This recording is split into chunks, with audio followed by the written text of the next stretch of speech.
আসসালামু আলাইকুম। আজকে আমরা একটা ভিডিও ছেড়েছিলাম। ভিডিওটায় বলেছিলাম যে 2 থেকে 3 দিন পর আমাদের কোয়েল পাখিগুলো ডিম পারবে।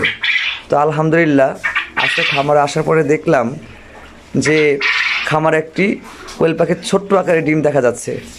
তো এটা ছোট হওয়ার কারণ হচ্ছে, প্রথমত কোয়েল পাখি যদি ডিম পারে সেই ডিমটা একটু ছোট আকারেই হবে, এটি হচ্ছে স্বাভাবিক। আবার 2 থেকে 3 দিন একটানা পারার পরে মেন সাইজটায় কোয়েল পাখির ডিমটা এসে পড়বে। তো আপনারা এই ডিমটার সাইজটা যা দেখতেছেন, এটার পরবর্তীতে যে সাইজগুলো আসবে সেটাই হচ্ছে মেন সাইজ। তো আপনারা যদি এটার আপডেটও দেখতে চান, পরবর্তীতে যদি আমার ডিমগুলো আরও পারে, সেটা আমরা আপডেট আপনাকে দেখাবো যে প্রত্যেকটা ডিম কী সাইজের হলো, কী সাইজের হলো না। প্রতিটা ভিডিও আপনাদেরকে ইনশাআল্লাহ দেওয়ার চেষ্টা করব। আল্লাহ হাফেজ।